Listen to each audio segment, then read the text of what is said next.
7:37, and we're on the back end of our 7 o'clock hour here on O'Connor and Company. In the 8 o'clock hour, we'll speak with KT McFarland on national security concerns. And at 8:35, Tom Bevan of Real Clear Politics. I'm Larry O'Connor with Patrice Onwuka this morning. Good morning, Patrice. Good morning, Larry. And of course, since we began our program at 5 a.m., we've been keeping our focus on the state of Florida and the images that we're seeing after Hurricane Milton swept across that state from west to east. And now that the sun is up, we're seeing even more damage and the full extent of this devastating hurricane. Joining us right now is Lieutenant Governor of that state, Jeanette Nunez. Madam Lieutenant Governor, thanks for joining us. Of course, good morning. Well, first of all, obviously, everyone in our area and our listenership, we have everyone in Florida in our prayers, and I know how devastating this is. But the good news is you're used to this.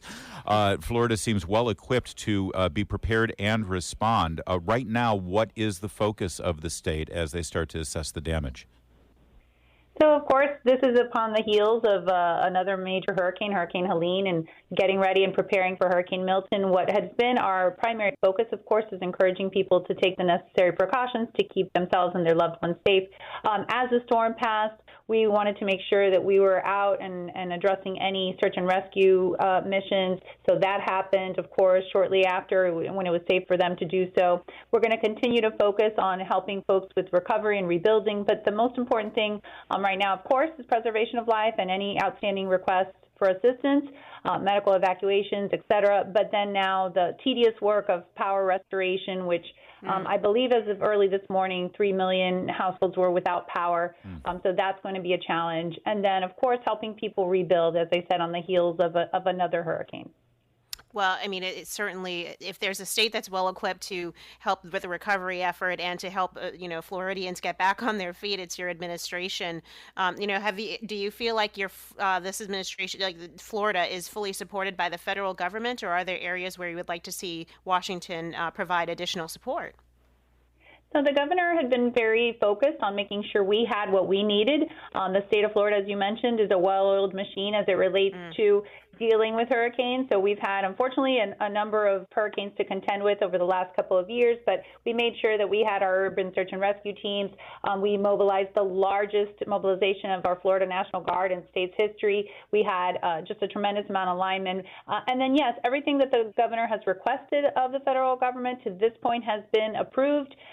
That relationship with FEMA is working well, but we also don't sit back and wait for things to happen. So, for example, over the last couple of hurricanes, we realized that there's people that their homes have been devastated, completely obliterated. So we want to make sure we're helping them in a timely manner. You can't wait around to get temporary housing or to figure out where to go. So the state took on the burden of doing a temporary housing program in conjunction with FEMA's program as well. But that way we're a little quicker and helping people get back on their feet and finding some temporary housing while they rebuild. We're speaking with Jeanette Nunez. She's the Lieutenant Governor of Florida. And when you woke up this morning, Lieutenant Governor, and you got your first briefing on what happened overnight, I mean, we're seeing images from Tampa and from Clearwater and in between there. What was at the top of the list there? Where is the worst flooding right now and wind damage? What is the priority as your teams have to start to get out?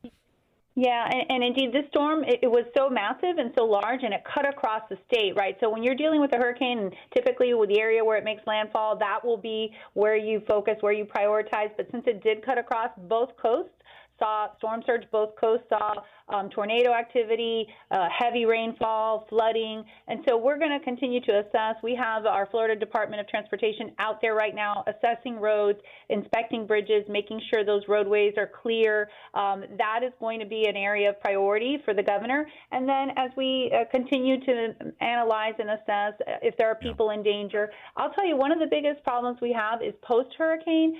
That's where you see a lot of fatalities, sadly. People, they want to drive back. They want to drive into flooded roads. They're down power lines, and then people working with chainsaws, getting on roofs.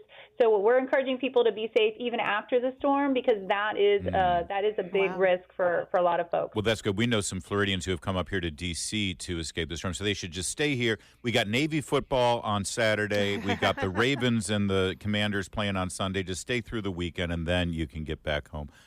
I hate to drag you into petty political infighting here, but Actually, I don't mind it at all. We enjoy political infighting. We're doing talk radio in Washington, D.C. What do you make of the Kamala Harris for President campaign injecting themselves into your emergency response process and picking a fight with Governor DeSantis at a time when he's got other things going on than having to pick up the phone and talk to the vice president, who, based on my understanding, doesn't really have a role in this emergency response? Yeah, well, if you know Ron DeSantis, you'd think twice before picking a fight with him because he never backs down. And he was very focused on preserving lives, helping Floridians prepare, dealing with the aftermath of not one but now two hurricanes.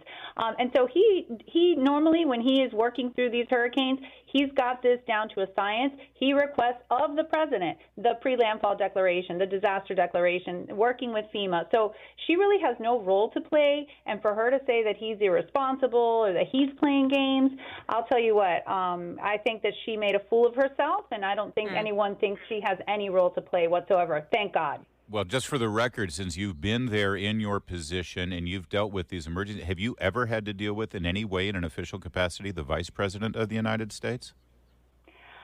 Certainly not with her. I can tell you in our time in our administration, we work here in Florida from the premise of we're doing everything we can for the benefit of Floridians. So, like I said, the governor spoke to the president. That relationship has been fine throughout this process, throughout Hurricane Milton, and we expect that the president will continue to approve all of our requests through FEMA and through other federal agencies. But right now, we've got everything we need, and thankfully, Governor DeSantis has just shown tremendous leadership, as he always does during these times of crisis. Florida Lieutenant Governor Jeanette Nunez, we appreciate you joining us this morning. And again, please relay to all Floridians that we are watching, we're praying, and we know you're going to get through. We can't wait to come down and visit when it gets cold up here. Thank you. And if someone wants to contribute to the Florida Disaster Fund, they can go online, floridadisaster.org. Oh, thank you for that. I appreciate that, and we'll continue to repeat that through the morning. Thank you. Thank you so much.